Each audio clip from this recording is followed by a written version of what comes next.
ma ka redo e come why right from time e va ne je ra me je me va di ma ya fe na one boy me je do for holiday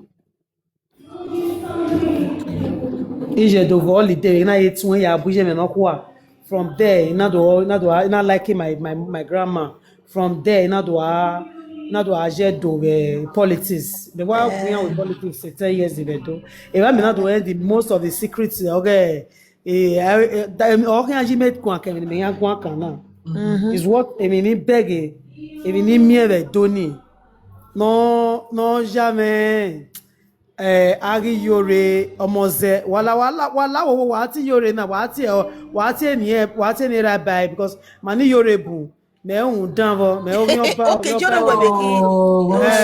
Sorry.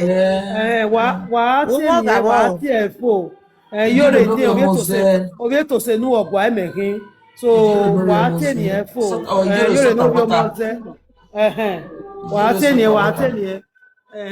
eni e fo o to se nu ogwa emekin so imomi emi opa ni a lawo wo mi ikaka imi awe emi opa ne kesun atenene e culture ere dona no kan marital affair no mo bota na stop it's like ege mana wan de mana ibota won we me ibota ni eyin ri we like the way ni yaka ya we before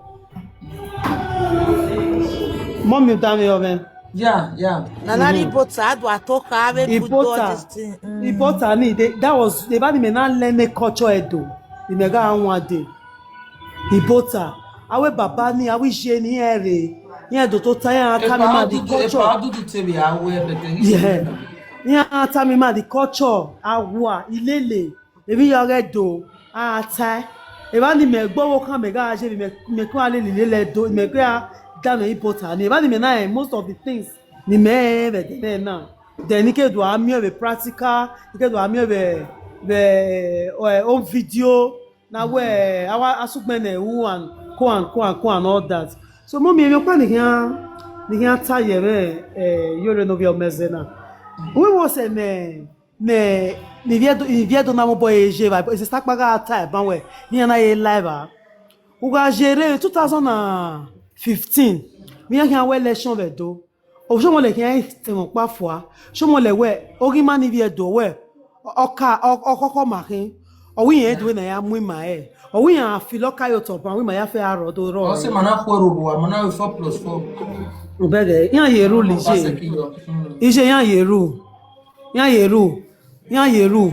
ya so doni ene keni megwan make na be deviate my sister they tell me come away but e power talk pe ya be mi ami aba because me why dey mi ami get the time na make o bege emi opa ni bege be ba ni je bi ka re doje I noticed something about this we our Bini brothers and sisters ni wa ro wa o mani risi ni ro kie lule giaru le mieri oko no ogie baba iyan ma keje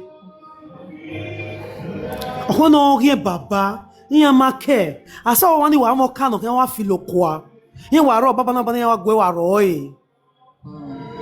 so I feel and I know not even I really feel I know where even on jiyan we gbeje platform yore no vi omo zenike me ma bege ki no na mu gbegbe ravish we o be fi ba enu abamana o be fi ba enu o be mi ba enu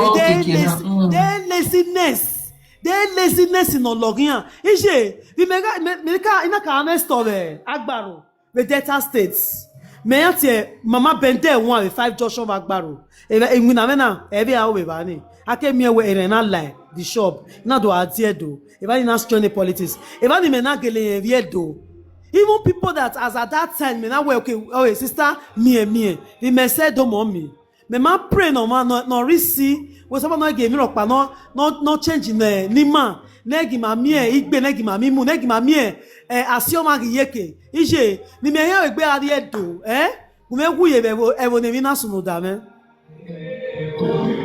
I know what I'm saying ma ye yet temi ya fair foje.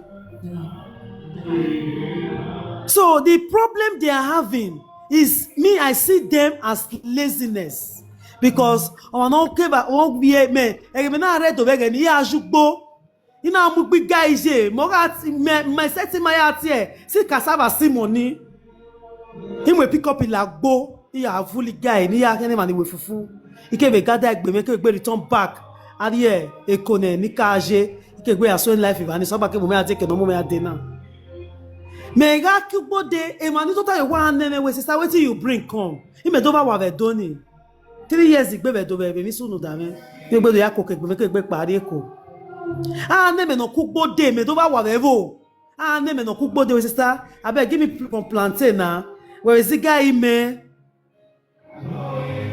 na we bo na na ma ona ota ko me na e wa ngale so ke pipe why dey my isangien why si o ma fo man ya oiwu why wo ma bege but wa gbon kin so the problem they are having is laziness sister no ga tell me ni pan we bi agwa of a platform ni where every question na the majority of them are lazy. That's why they go to that company. Mommy yere. Hey, mommy attack me. Hey, mommy attack me. God. I rest my case. Mama, ke de no wale se o tie mommy, you're a talk. Yeah. Also no una mu me because iya atawo your bag because yeah ni red doni. Iya here ka okay like a woman pa ni na we gbe ma be ra yen. Fine. I get gbe ma. I no ga me stretch mark no you gbo din agbe. Oni be no you put the agbelele oba market. Sa lo bo anera me. Era me ni no go e be nuje. Ona you put the agbe. Ugbo ti ani bugbe ni je. Ogbele oba market gbele ki o sa, gbele ki o lia, gbele ki agbado, gbele ki o ka. Ona do ri go no ga go lo to ase ni si wa no so ni we. Owe ijoro bezo we bogodo ijoro bezo we. Owo ga bi eyan ya no kwa we mi eteme. When you see a woman ni oga rege egi ogumo anyomo like industry now any one yogbe papanyo egi bon like industry now okaje libiani okad lo den no ya de webo o kokaye libiani o suse ne ona o se what time dey we take be maranyin I know very well. But I no manya ra we ni I know very well. E brishi ni. Oh, you know, eke awina o se problem ni yare. Nigeria no we mo se na mo latia, ona do agbe media. Nigeria is one person that I know for the past 9 years. Media na. It's not a water ni makoke. Oh, Nigeria is a very useless girl. No ya filu no ya do hun o ma ye ki o ba lefe because my family de doja de do so so yere ba tomorrow so iyore on me one attitude o ga igbo enu odo yigo yin yawe Okay na. Iyore ga tell me stretch mark I know very well. Na make na your voice say because of it mun kedere ade. Ama give voice say. Ijere like ekono ligije. E na ja wash do fa yore wa mama wege ni. Odo ka in my secret ijore ya fefefe. When ijore we no ya behave, we no ya mu iye many things. So, e no ya gboko na. Ibe do ya fe na wa tawe ogbe o wona na do ladian o ko na te like depression abi ni agba te film o ga imu a oze egene ede bo ya ladian ina we ina ta mi mama pa mama blue ina we wa ga donate go no ko na ijore o donate go no ko na ba ogbe ni igo do ya go onu and yore ga donate go no hona iyore ga ya offer ya filita gabo ya fefe go eto Omo gele su ani ta iyo gele deji osunu na. marite we 50 re we 100 re we onare ijore na donate go ona donu no hona was about 500,000 ijore na ya 5 million 5 million. egene ya mi okuna ido ya we jore oga ijore no yo mose na mo bogbe na mo petile gana otono edo Irani obono fuanoro wa follow a movie oriani a movie ne 2020 ya ati na wa follow e wa mi okpana ni ati amibo oboni hi so egene ya polo ni latin because orin here loud orin no the fresh mark here loud e even na pole oboni ona pole latin na we no bomi gbere Betros. ona no bomi gbere It ọ bụ na ị ga-adịghị isi ọ bụ na iri esogbo edo ihe o nyereba o ọ bụ na tiebo ọ bụghị tiebo na ọnụ ga-agwọ bụ mmemme gweno bugharị platform yori gwawe no me stretch back gbariba ọkwe na gụ egbe rekọdị ya fe ogwe egwu ma no we blue je okay. e platform oge magaje va kolo kwona na woni na we jogi jore iya akamo ijore tiwe ejo ma bi go Egba vaje. ona do liye kima ona do ahia then obunoro na do sin buru awu imale lejo o wana ohun ba ohun enu o wana ohun do imote gari ayen gweru ai ona tiebo egene gen ya do ya ogi ono da gen no ga gbe yoku ninu kwariba Igumene to send ebo ona we send the video ni na send it ede ire de you na donate 500,000 and 500,000 okuna we win ga me account you ya donate go live okuna we ka me 100 something which means around 400 or something yore donate to the platform yore But we the go donate nena. Ideye and if any vie only we very go gear which means you gonna okay platform yuri or massive 400,000 and I okay well life the mama blue are a life well lao or we ain't go away or what we are going when you not to make being with platform yuri or we wrote the same day on the baby arrive and again you know the boy donate almost 100 and something you know be donating it so me will say no, that is number one. Who said deba? On a meroto no edo kakabo. And the jore eri yagbe. O ga irowe wene. Odo jigo yivia. Mi o. Egwa imi oma, jere egwa imi oma. Odo rigo ne. Then any affair give gbera, ona do find out to go be away gano. O tieno. Oma esunu pe de no jore na gbe fe depression. Because you should get about 500,000 or 400,000 okuna. Ni mana mariene you should to lad not to talk rubbish. Oba is not your car, lucky go father. Oba is not your car, lucky go father. So every affair Nigeria is not new to me. Erijoreji, a boking jury. Now wow. A bokan.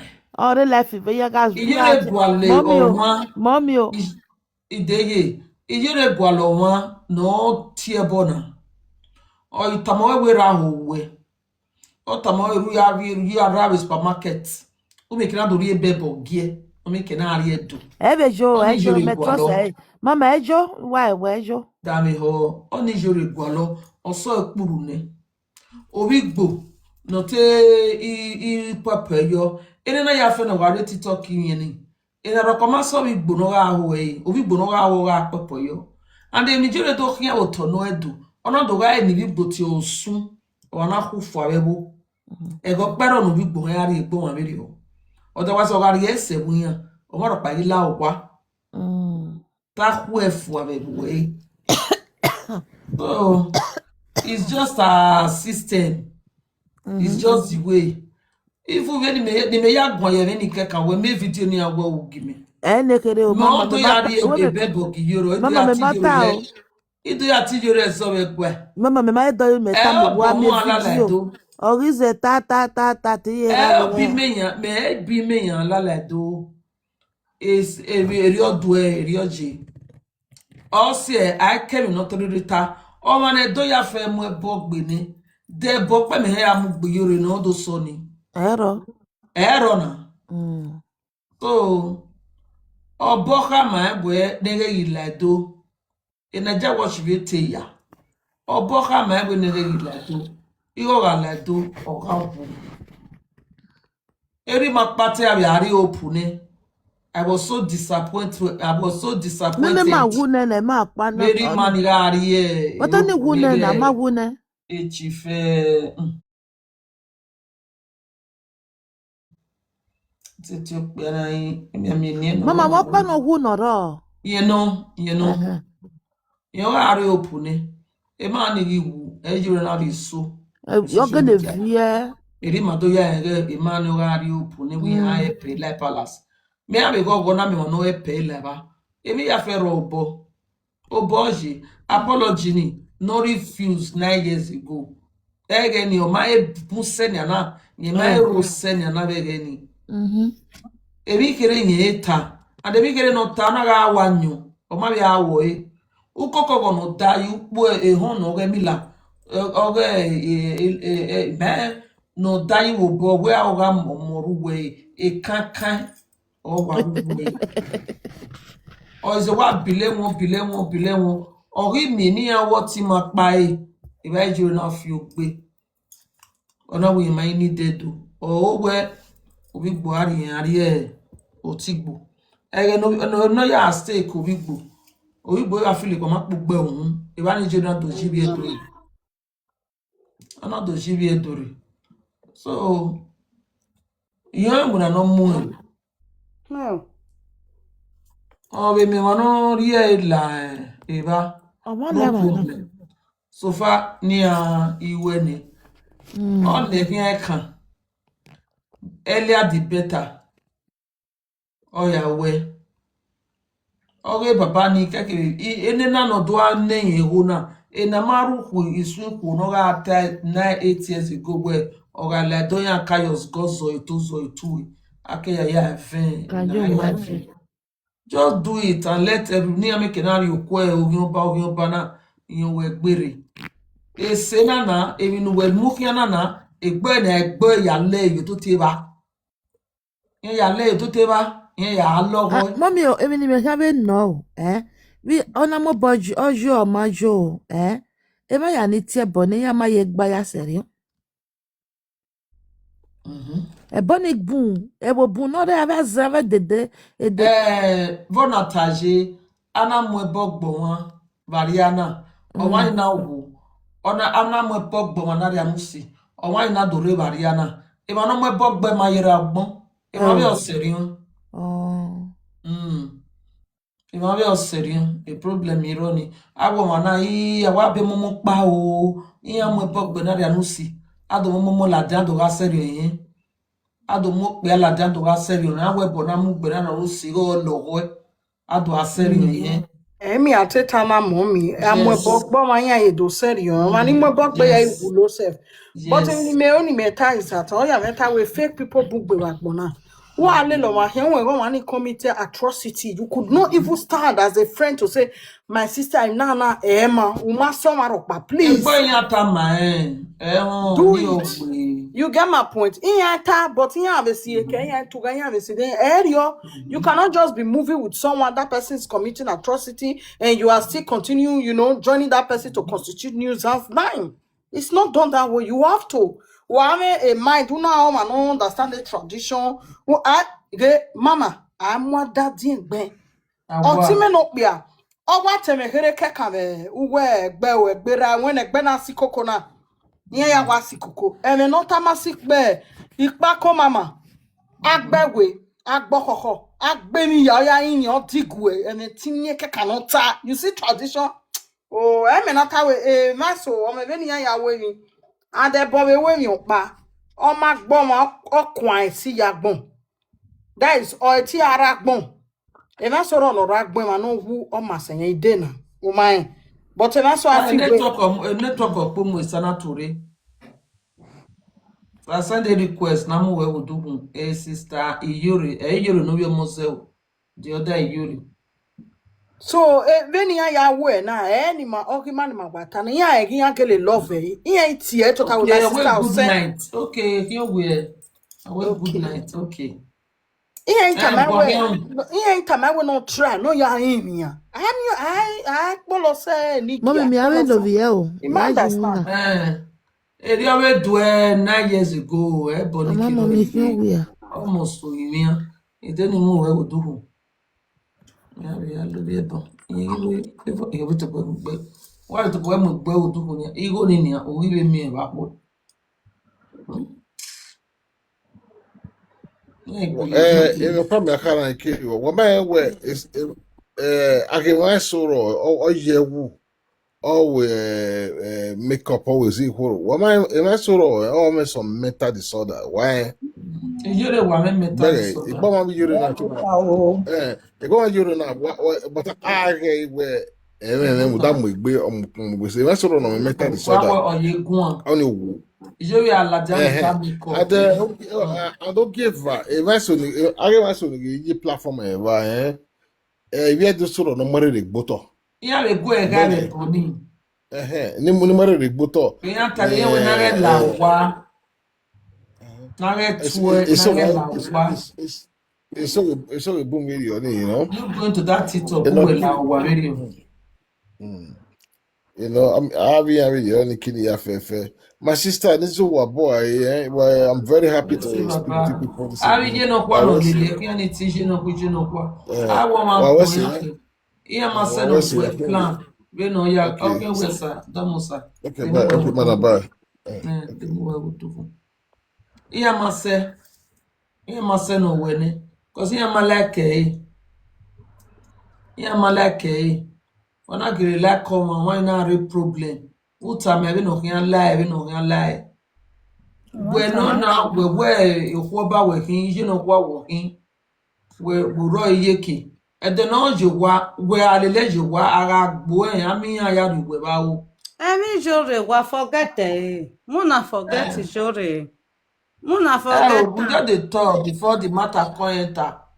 Nije Not lamogun. be matter. No, Lamogun. not be Ah. yeah, not be matter with the talk. The thing as we come dey talk of everybody. Now they come to tell me the video where she do about me. Now customers make them no mind. And she do video about you. As I don't understand. Okay, or she won't come do video about. Okay, on my me video no when no see. On my me no give you nana. Oh, video about you abi. When you are when you are tea and so we go. Ija anything. Egwa. Egwa ni. Eti ezo. Did ata? Ona me bob de bonati. Iye were mana eti matemu e mata se ba. Ime da ware na wa gwi o. I Okay, don't me know. buy we here. Aga oni no. Wa oni okwo ni. That woman. Muna live am. Iye we no wuwu ni. Ayobo so as in ayobo your friend ke as in maybe as ni at edoni. They say she discharge. We say yari baby yari eti me so yati me so we go yati me so we go na say make. Ai guai. Ai guai. Ai guai. Okay, when you injury of Paris. Honor the mind where okay she want to go to do that kind thing. When not here now. Ana Oh yeah, when na oh yeah, when no ya we na mama. Oh ya we. no More matter what. Where we are Mama, moka no, red line we very new, but I know she not know me. But when not here no ya when no ya we me ni. Only where maybe figure yourself. Emi ya fe fi wori abi awa bio arriva ni. Abi okin abi awa bio arriva ni. En fait, even me anya attack. Who does that? En fait, Oh, beg me even self. Boruri, ogbekoi.